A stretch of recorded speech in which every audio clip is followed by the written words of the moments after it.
I stopped at the motel because I had been driving since before dawn and my eyes were burning in a way that made the road feel soft and unreal.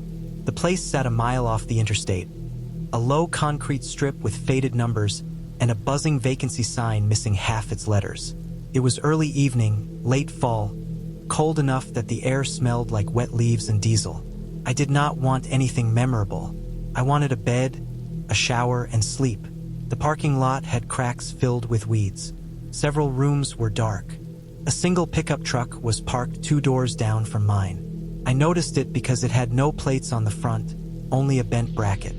I parked, unloaded my bag, and went inside. The room smelled like old cleaner and damp carpet. The heater rattled when I turned it on. The curtains were thin, and the light from the lot pushed through in orange bars. I locked the door and checked the bathroom. Nothing looked broken. Nothing looked welcoming either. I laid my bag on the chair and sat on the edge of the bed to pull off my boots. The mattress sagged toward the middle. The ceiling had water stains shaped like continents. I remember thinking I should have driven another hour. I did not. I was tired in a deep way that felt older than the day. I showered. The water took a long time to warm. When it did, it smelled faintly metallic. I dried off and noticed a faint draft along my calves, like air moving where it should not. I assumed it was the heater. The bathroom vent hummed even though the switch was off. I flipped it on and off. The sound did not change. Afterward, I sat on the bed and ate from a bag of crackers. I checked my phone. No service bars, then one, then none. The room felt louder as the night settled. Tires hissed on the interstate. Somewhere metal clanged. The heater cycled on and off with a click that echoed too long. I noticed the mirror above the desk was loose at one corner. The frame pulled away from the wall enough to show a thin black line. I touched it and it shifted. The motel was old. I told myself that explained everything. I lay back and turned off the lamp. The darkness did not hold. The lot light cut through the curtains.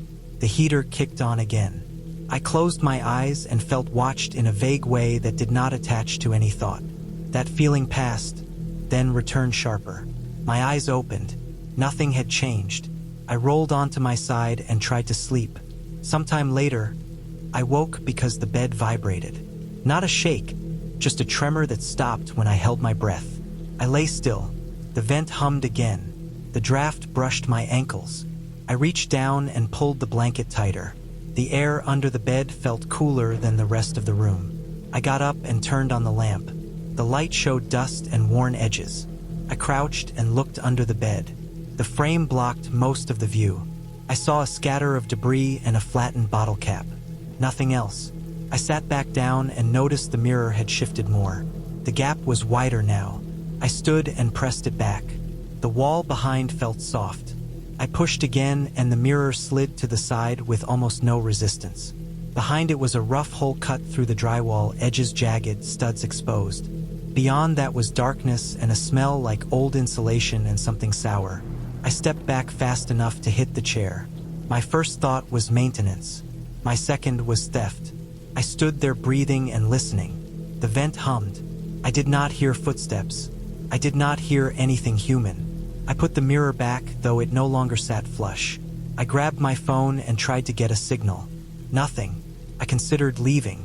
I told myself I was overreacting. Old buildings had cavities. Someone could have cut a hole for wiring and never finished it. That explanation felt thin. I sat on the bed again. I did not turn off the lamp. Minutes passed. The heater clicked. The vent hummed. Then I heard a soft scrape, like fabric against wood, from inside the wall. I stood without thinking and pressed my ear to the mirror. The sound stopped. I waited. My heartbeat felt loud. After a while, the sound returned, slower, careful, as if someone was shifting weight. I stepped back. I did not want to know more. I wanted to leave. I went to the door and unlocked it. When I pulled, it did not open. The deadbolt was still set. I unlocked it and pulled again. The door opened a few inches and stopped. Something was pressed against it from the outside. I froze. The pressure eased. The door swung open to the empty walkway. The pickup truck was still there. The lot light flickered. No one stood there. I closed the door and locked it again. My hands shook. I looked at the mirror. The scrape came again, closer now, followed by a slow breath that carried through the vent. I backed toward the bed. The air under the bed moved. I felt it on my shins. I dropped to my knees and looked again. This time I saw an eye reflect the lamplight, then vanish. I stood and grabbed my bag. I did not bother with shoes. I went to the window and pulled the curtain aside. The screen was already cut along one edge, folded back enough for a hand. The scrape inside the wall turned into a steady motion. Something heavy shifted. I understood then that the wall cavity connected rooms. I understood the mirror was meant to hide the hole. I understood the draft came from a space big enough for a person. I went back to the door and opened it wide. The walkway was still empty. I ran.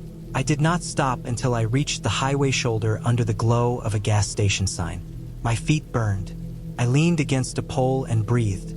When my hands steadied, I called the police from the station phone. They went back with me. The room looked smaller in the bright sweep of flashlights. They moved the mirror. The hole led into a crawl space that ran behind several rooms. Inside they found a mattress on the concrete, stained blankets, empty food containers, and a camera mounted on a block of wood pointed through a drilled hole into the bathroom. They found notched marks on studs, days counted. They found the screen cut from the inside. They found the man in the crawl space near the end, asleep under a pile of insulation, wearing gloves with the fingertips cut off. He had been staying there for weeks, moving when rooms changed, listening, watching, waiting for nights when someone was alone. The motel closed after that. I drove the rest of the night. When I stop now, I check mirrors first. I check vents. I check under the bed. I do not sleep in rooms with thin walls. I do not tell myself old buildings explain everything. I checked into the motel because the storm closed the mountain pass and the road signs flashed detour warnings that promised hours I did not have. The place sat at the edge of a service road behind a shuttered diner. The sign buzzed and hummed, the paint peeled, and the office window glowed a tired yellow. I parked under a flickering light and felt the cold settle into my coat. I wanted sleep and nothing else. The room was on the ground floor near the ice machine. The concrete walkway held puddles that reflected the sign in broken pieces. Inside, the smell of damp carpet mixed with bleach. The heater rattled when I turned it on. The bedspread felt thin. The walls were painted a color meant to hide stains. I locked the door, slid the chain, and checked the bathroom. The vent rattled even with the fan off. The window faced the lot and the thin curtain did not reach the sill. I set my bag on the chair and noticed the door to the room next to mine was marked as vacant. The peephole in my door had a smear like a thumbprint. I wiped it with my sleeve and told myself I was tired. The ice machine thumped in a slow rhythm. Each cycle ended with a hollow thud that traveled through the floor. The sound made the room feel smaller. I sat on the bed and ate from a packet of trail mix. My phone had one bar that came and went. The storm rattled the gutter outside. I showered. The water pressure surged and dropped. When I stepped out, the mirror had fogged in a shape that looked like a hand pressed flat. I wiped it away and blamed the heat. I dressed and lay down with the lamp on. The thump from the ice machine kept time. After a while, I noticed a second sound between cycles, a scrape that lasted a breath then stopped. I listened. The scrape came again, soft, from the wall near the headboard. I pressed my palm to the paint. Felt cool. I leaned closer and smelled dust. I sat up. The heater clicked off. The scrape came again, slower. I got up and pulled the headboard away from the wall. The screws were loose. Behind it, the paint was chipped and a thin seam ran vertical where two panels met. I touched it. The seam shifted under pressure. I stepped back and felt a wave of anger at myself for staying. I pushed the panels. They slid an inch and stopped. The gap revealed darkness and a smell like old fabric and metal. I did not open it more. I pushed the headboard back and sat on the bed with my shoes on. The scrape stopped. The ice machine thumped. Minutes passed. The storm eased. I tried to think of another explanation that did not involve someone using the walls. Maintenance gaps existed. Old motels had odd layouts. I held onto those ideas until the scrape returned, closer, with a faint breath behind it. I stood and checked the door. The chain hung slack. The deadbolt was set. I tugged the handle. It held. I went to the window. The curtain lifted with a draft. The screen had a clean cut along the bottom corner, folded back. The lot was empty except for my car and a van parked 2 spaces down with no side windows. I backed away and grabbed my bag. The scrape became a steady movement. The wall near the headboard bowed inward a fraction, then eased back. I understood then that the seam hid a sliding panel. I understood the ice machine noise covered sound. I understood the vacant room next door mattered. I tried my phone again. No signal. I thought about running to the office. The storm had eased enough to move. I reached for the door and stopped. The handle turned on its own and stopped against the deadbolt. The chain rattled once. I stepped away and stood near the bathroom. The vent rattled harder. A faint vibration traveled through the wall and floor, like someone crawling. I crouched and looked under the bed. A shadow shifted on the far side where the frame met the wall. The sliding panel moved an inch. I saw fingers grip the edge, nails short, skin dirty. The hand withdrew. The panel slid shut. I did not scream. I felt hollow and clear. I moved to the bathroom and opened the window above the toilet. Stuck, then gave. The window opened to a narrow gap between the building and a fence. Rainwater dripped. I pushed the screen out and it fell with a soft slap. I climbed through and dropped into the wet grass. The cold shocked my feet. I ran along the fence toward the front of the building. The office light still glowed. I reached the door and tried it. Locked. I circled the building toward the road. A light snapped on behind me. I did not look back. I reached the service road and flagged down the first truck that passed. The driver stopped. I climbed in and pointed toward the highway. At the gas station down the road, I used the phone by the register. Patrol cars arrived fast. We went back together. The motel looked smaller under their lights. They entered my room. The sliding panel opened with a shove. The space behind it ran the length of the building, wide enough to crawl. It connected to the vacant room next door and another beyond it. Inside they found bedding rolled tight, canned food, water jugs, a battery lantern, and a small camera mounted through a drilled hole aimed at my bed. The camera fed to a recorder in the next room. The ice machine noise masked movement. The cut window screens offered entry without crossing the lot. They found the van owner in the crawl space near the end, hiding behind insulation. He had been living there, using vacant rooms to watch and wait. He chose nights with storms and closed roads. He chose ground floor rooms near the ice machine. He marked doors with a smear to check if anyone wiped it away. The motel closed that week. The owner admitted to ignoring complaints about noise and drafts. Inspectors found code violations that explained the loose panels and hollow walls. The man confessed to watching and entering rooms when guests slept. The evidence filled boxes. I drove home the long way and slept with lights on for months. When I stay anywhere now, I pull headboards, check seams, test screens, and listen to machines that run all night. I do not assume noise is harmless. I do not assume empty rooms are empty. We were driving east toward Philadelphia with the windows down and the trunk packed tight, following a GPS route that kept changing as traffic thickened. The festival was supposed to start the next afternoon. We had left late, confident we could make it overnight. Somewhere past Harrisburg, the car began to shudder. The engine light flashed, then stayed on. A mile later, we lost power and coasted onto the shoulder of a narrow side road lined with weeds and dark trees. There was no service strong enough to make a call. The GPS refreshed slowly, then pointed us to a motel less than 2 miles away. We walked most of it, leaving the car behind with the hood popped and a hazard triangle we carried for long trips. The road felt forgotten. No streetlights, no houses, just the sound of insects and the low rush of distant traffic that never came close. The motel appeared suddenly, set back from the road behind a broken sign that leaned forward as if tired. Several letters were missing. Only the word MOT remained, the rest dark. The building was long and flat, painted yellow once, now closer to gray. Some windows were boarded, others were bare. The parking lot was cracked, weeds pushing through. 2 cars sat near the far end, both coated in dust. Inside, the office smelled like old smoke and damp carpet. The counter was chipped. The bell was gone. A man eventually appeared from a back room, moving slowly, eyes half-lidded. We paid cash. He handed over a single key attached to a plastic tag with the room number scratched almost smooth. Our room sat near the middle of the building. The door opened with a soft scrape. The walls were a sickly yellow, uneven in places where moisture had bubbled the paint. The bed sagged deep in the center, the mattress thin and lumpy. One chair leaned against the wall.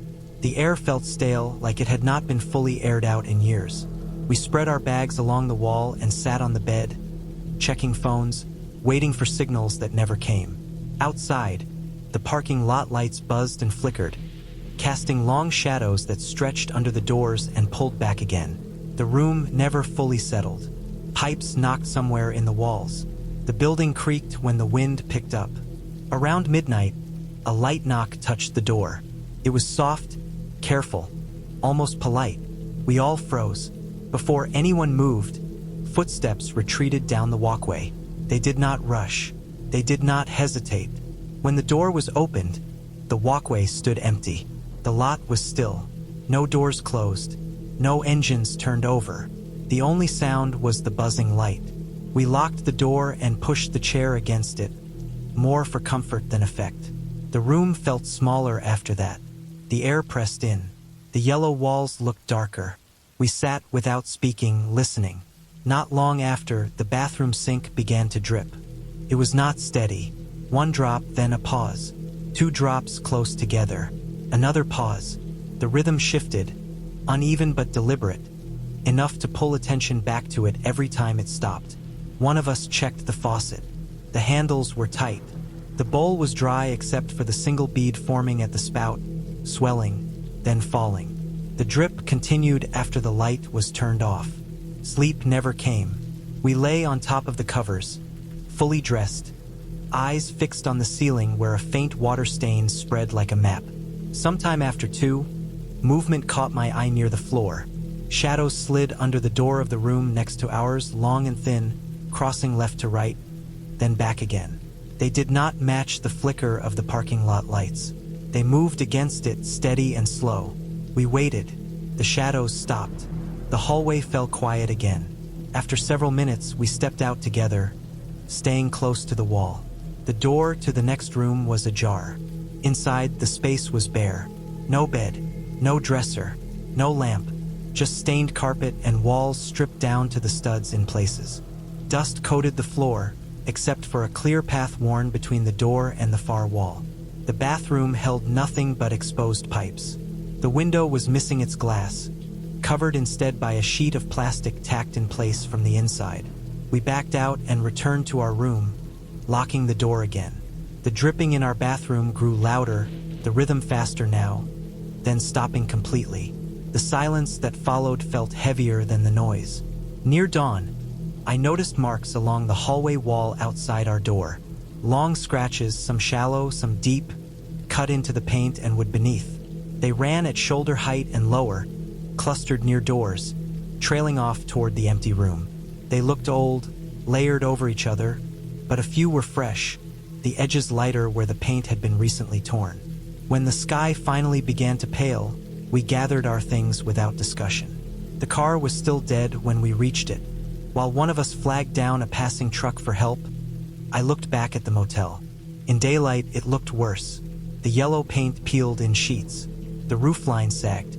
The plastic-covered window in the empty room fluttered slightly, even though the air was still. A tow truck arrived and took us to a nearby town. While waiting at the repair shop, I searched the motel name once I had signal. There was little recent information. A few short reviews mentioned thefts, vandalism, rooms left empty on purpose.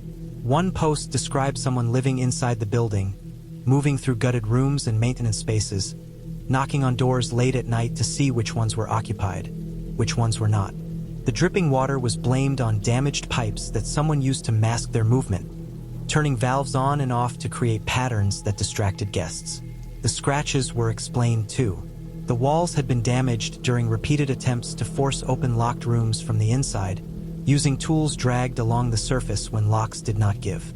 The empty room next to ours had been cleared after a break-in, left unfurnished because it had become a point of access between rooms. We made it to Philadelphia later that day in a rental car, tired and quiet. The festival happened as planned, loud and crowded, but the motel stayed with me longer than anything else that weekend. It was not the fear of something unknown that lingered. It was the understanding that someone had been close, watching, testing boundaries in small ways, relying on neglect and thin walls, and the assumption that nothing truly bad would happen for just one night. I drove north into Michigan with a trunk full of gear and no real plan beyond fishing and sleeping. It was late September, that thin stretch of time when the days stay warm but the nights drop fast, and the trees start to dull into darker greens. I had taken the back roads on purpose, wanting to avoid towns and traffic. By the time the sun dipped low, I was tired, hungry, and farther from the lake than I expected. My phone showed weak signal and no nearby options except a small motel icon a few miles ahead. The place sat just off the road, half hidden by pines. It was a long, wooden building with a slanted roof and narrow porch running the length of it. The wood siding had dark streaks where rain had soaked in over the years. Some of the boards bowed outward. A single light buzzed near the office door, casting a dull yellow glow that barely reached the gravel lot. No other cars were parked there. Inside, the air smelled wrong right away. It was damp, sour, layered with mold and old wood. The office was small, with knotty pine walls and a counter scratched smooth by years of use. Keys hung on hooks behind it, each with a faded plastic tag. I paid, took one, and walked back outside. The woods pressed close behind the building, dense and uneven. The trees packed so tightly that the space beyond the motel vanished into shadow. My room was on the ground floor near the far end. The door opened stiffly. Inside, the smell grew stronger. The carpet felt soft in places where it should not have. The walls were thin wood paneling, nicked and faded. A single window looked out toward the trees. No curtains, only bent blinds that did not close all the way. The bed sagged in the middle. I set my bag down and stood still for a moment, listening. The place was quiet in a way that felt empty rather than calm. No distant traffic, no voices, just the soft sound of wind moving through branches and the faint creak of the building settling. I told myself it was fine. I had slept in worse places. I unpacked what I needed for the morning and sat on the edge of the bed, checking my tackle, retightening knots I had tied earlier that day. That was when I heard the scratching. It came from above me, faint but steady. Short pulls, then a pause, then another set. It moved a few feet, then stopped. I leaned back and listened harder. It sounded like claws on wood or nails dragging lightly across a surface. The attic, I assumed. Raccoons or squirrels. The woods were full of them. I tried to ignore it. As night fell, the temperature dropped fast. The motel room grew colder, the damp smell sharpening. I lay on the bed fully dressed, boots near my feet, staring at the ceiling where a long crack ran from one corner toward the light fixture. The scratching returned, closer this time, almost directly overhead. Stopped, then started again, slower. Around midnight, the sound changed. Heavy thumps replaced the scratching. Not random, not the scurry of an animal. These were footsteps, slow, deliberate, spaced evenly apart. They moved back and forth across the ceiling, stopping above me, then continuing toward the far end of the building. I sat up, heart beating harder than it should have. The steps paused directly over the center of the room. The ceiling creaked slightly under the weight. I waited for confirmation, for a lighter sound, a jump, anything that would prove it was an animal. Instead, the steps resumed, turning, pacing, careful. I stood and pressed my hand flat against the ceiling. The wood felt cool and solid. No insulation muffled the noise. Whoever or whatever was up there was walking, not crawling. I backed toward the window and pulled the blinds aside. Outside, the trees stood close, their trunks tall and straight. The moon was thin, barely enough light to outline the forest edge. First, I saw nothing. Then movement caught my eye deeper in the trees. Something shifted between the trunks, tall enough that its upper body rose above the lower branches. It was hunched forward, shoulders sloped, head low. It did not step out into the open. It moved sideways, gliding more than walking, as if each step was carefully placed to avoid sound. Its outline blurred with the shadows. When I blinked, it was gone. I stood frozen, staring into the dark, telling myself my eyes were tired, that depth and shadow can trick anyone at night.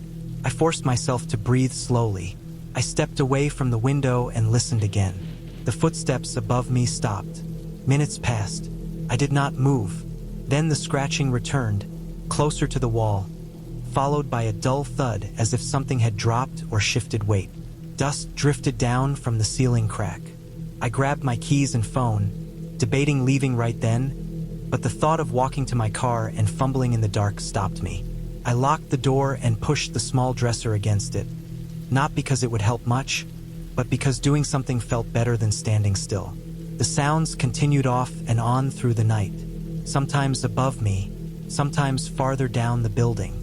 Once, I heard something move along the outside wall, brushing past the siding.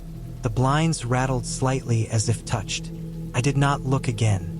When the sky finally began to lighten, I did not feel relief so much as exhaustion. The woods looked normal in daylight. Pines, fallen needles, nothing out of place. I packed quickly, hands shaking just enough to notice. As I stepped outside, I saw muddy marks near the edge of the building, long impressions pressed deep into the soft ground. They were uneven, one foot turned slightly inward, the other straight. The stride was long. I drove straight into the nearest town and stopped at a small diner just after sunrise. I sat there longer than I needed to, letting the noise and light steady me. Before leaving, I mentioned the motel to someone behind the counter, keeping my description simple. There was no surprise in the reaction, just a quiet acceptance. I learned enough to make sense of the night. The motel had been broken into several times over the past few years.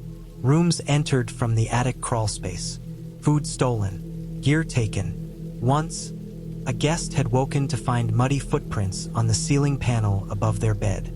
The person responsible was believed to be living in the woods, using the trees and roofline to move unseen. Tall, thin, hunched from years of sleeping in tight spaces and climbing.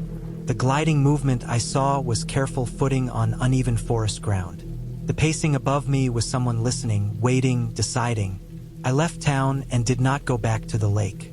The fish would be there another time. What stayed with me was how easily the quiet turned into exposure, how thin the walls were between a person seeking rest and someone watching from above. I still fish, still travel alone, but I no longer stay in places that sit too close to the trees, where the woods press in and the ceiling feels just a little too low. It was mid-July in rural New Mexico, the kind of heat that pressed down even through the car windows and made the air shimmer above the road. I had spent 3 days with my sister, then started the long drive back to Albuquerque just before noon. About an hour outside the nearest town, the temperature gauge climbed fast. Steam leaked from under the hood, thin at first, then steady. I pulled over where the shoulder widened into dirt and scrub. There was no cell service. The road stretched straight in both directions with no traffic. I waited, hoping the engine would cool enough to limp farther, but the smell of hot metal grew stronger. A mile down the highway stood a motel sign, sun-bleached and missing letters. Only the word motel remained, hanging crooked. The building behind it sat low and wide, painted a color that might once have been pink. Most of the windows were dark. A few curtains were half-drawn, stiff with age. The parking lot held no cars except mine. The lobby door stuck when I pushed it open. The air inside was stale, thick with dust and old cleaner. A rotary phone sat on the counter, yellowed and cracked. Papers lay beneath it, edges curled. The bell was missing. Behind the counter, a small window led to a back room. I waited, listening to the hum of the lights, then left cash on the counter beside a room ledger. The key hung from a metal tag so worn the number had faded. Rust coated the teeth. The hallway smelled like damp carpet and sun-heated concrete. My room was near the end. The lock resisted when I turned the key, then gave way with an uneven click that made my hand pause. Inside, the air felt heavy, almost wet, as if the room had been sealed for a long time. The curtains were drawn tight. When I opened them, dust lifted in a slow cloud. The window looked out on scrubland and a rusted fence. No road, no other buildings. The bedspread was thin and rough. The floor held grit that stuck to my shoes. The bathroom light flickered before settling. The sink was stained. On the inside of the bathroom door, near the latch, deep scratches cut into the wood. They were not random. They ran mostly vertical, close together, as if something hard had been dragged down again and again. A few were sharp enough to catch my fingernail. They looked old, but not ancient. Some grooves were darker, filled with grime. I tried not to think about them. I set my bag on the chair and lay back on the bed, fully dressed. The room made small sounds as it cooled. Pipes clicked behind the wall. Somewhere, a loose panel rattled when the wind passed. I checked my phone again. No signal. The sun dropped fast, leaving the desert outside black and empty. Sleep came in pieces. I woke often, disoriented by the dark. The air felt close. Around 1 a.m., the hallway lights flickered through the gap under my door. The brightness rose and fell, uneven, like a pulse. I sat up and listened. A door across the hall creaked open partway, then stopped. After a long pause, it eased shut. The sound was careful, controlled, not the swing of a loose hinge. Then I heard breathing. It was low and steady, drawn out close enough to feel. It did not move. It did not quicken. It was not loud, but it carried through the thin walls. I stayed still, every muscle tight, counting each breath without meaning to. My room felt smaller with each one. I pressed my ear to the wall shared with the room across the hall. The sound grew clearer, coming through the vent near the floor. The metal grate was bent inward, screws missing. Dust clung to the edges. I stepped back, heart racing, and sat on the floor with my back against the bed. The breathing continued for a long time, then faded, as if whoever made it had shifted away. I did not sleep after that. I watched the thin line of light under the door, waiting for it to change. Once, footsteps passed slowly, stopping near my room, then moving on. They did not return. The rest of the night dragged, the air growing cooler before dawn. When the sky finally lightened, I packed without turning on the overhead light. In the hall, the carpet bore dark paths where feet had worn it thin. The door across from mine stood closed. The key hung from its lock, tag swinging slightly as if recently touched. The lobby was empty when I left. The cash I had placed on the counter was gone. The ledger was open to a page filled with cramped handwriting that stopped months before. I did not linger. I drove straight to the nearest town once the engine cooled enough to risk it. At a gas station, I called my sister and told her where I had been, keeping my voice steady. A local mechanic took the car in and mentioned the motel when I explained why I had stopped there. His expression changed. He said nothing, but later, while I waited, I searched online using the station's slow connection. The motel had closed years earlier after a series of complaints. Transients had been found living in the unused rooms, using the old ventilation system to move between them. One man had been arrested after barricading himself in a bathroom during a police search, tearing at the door when officers tried to force it. The scratches were from that night. The building had been sold, reopened briefly, then abandoned again. Power still ran to it, though the wiring was unstable. The lights flickered when the system strained. I learned that the man had returned more than once, slipping back into the place he knew best.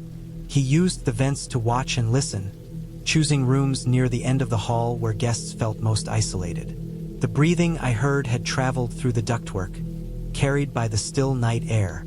The door opening and closing had been his way of checking the hall without being seen. The realization settled heavy but solid. There was no mystery left, no space for imagined threats. Just a person, hidden and patient, using a neglected building and the assumption of emptiness. I left town that afternoon with a repaired radiator and a clear understanding of how close I had been to something simple and dangerous. I do not wonder anymore who was in the room across from mine. I know it was someone who counted on silence, on heat, on the belief that nothing lived out there anymore. I know I was lucky to leave before he decided the room with the overheating car was worth more attention. I had been on the road since before sunrise, leaving Salt Lake City with a stiff neck and a head full of schedules, badges, and hotel ballrooms that all smelled the same. The conferences had stacked on top of each other all week. Long days under bad lights, polite handshakes, and the quiet pressure of always needing to be alert. By the time I pointed my car north toward Yellowstone, my body felt hollowed out. I kept the radio low to stay awake, passing long stretches of highway where the land flattened and the darkness pressed close to the headlights. I told myself I could make it a few more hours. That thought repeated itself until it stopped feeling true. Past midnight, my eyes burned and my hands felt slow on the wheel. When the neon sign appeared, flickering red and blue against the black, it felt like relief more than caution. The motel sat a short distance off the highway, a single row of rooms facing a narrow parking lot. The sign buzzed in uneven bursts, lighting the building in pulses. The paint on the walls had curled and cracked. Several doors hung slightly crooked in their frames. No other cars were parked near the office. I did not circle the lot. I did not look for reviews. I parked close to the room nearest the edge of the building, shut off the engine, and listened to the sudden quiet. The air smelled like dust and old oil. The office window was dark. I paid cash through a metal slot and received a key attached to a heavy plastic tag. I barely remember unlocking the door. Inside, the room carried the weight of many past nights.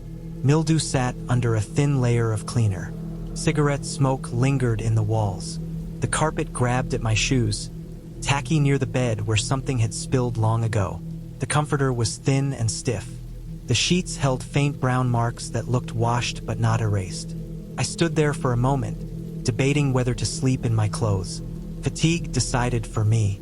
I locked the door, pulled the curtains most of the way closed, and lay down. The mattress dipped in the center and smelled faintly of metal springs. My phone showed a time just after 1. I set an alarm for early morning, plugged the phone in, and turned off the lamp. The buzzing neon outside pulsed through the curtain fabric, turning the room briefly red, then blue, then dark again. Sleep came fast and heavy. It broke apart around 2:30 in the morning. I woke without knowing why, my heart already moving too fast. For a few seconds, I only heard my own breathing. Then the sound came again, light and uneven. It slid along the outside of the room, a soft scrape, like fingernails dragged across metal or plastic. Paused, then repeated closer this time. I lay still, eyes open, staring at the ceiling. The sound did not rush. It moved with intent, slow and testing. My first thought was an animal. The area felt remote enough for that to make sense. I had seen raccoons pry open trash bins at motels before. I waited for the sound of digging or the quick shuffle of feet. That did not come. Instead, the scraping shifted toward the window. The room had a single window facing the parking lot. I had not noticed earlier whether it had a screen. In the dark, I could see the shape of the curtain move slightly, disturbed by air. The scraping stopped, then resumed lower, near the frame. I rolled onto my side, careful not to move the mattress too much. The curtain did not reach the floor, leaving a narrow gap at the bottom. Through that gap, I saw a shape pass across the dim light outside. It was not the low blur of an animal. It held height. It blocked the neon glow in a way that suggested a person standing close to the glass. My mouth went dry. I did not sit up. I did not reach for my phone. I stayed where I was, listening.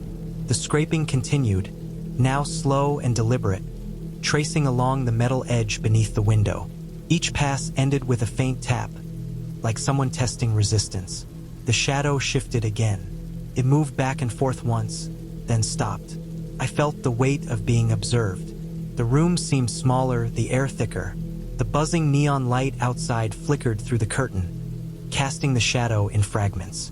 When the light cut out for a moment, the darkness pressed hard against the glass. The scraping stopped completely. I lay there, counting breaths, waiting for the sound to return. My thoughts tried to explain it away.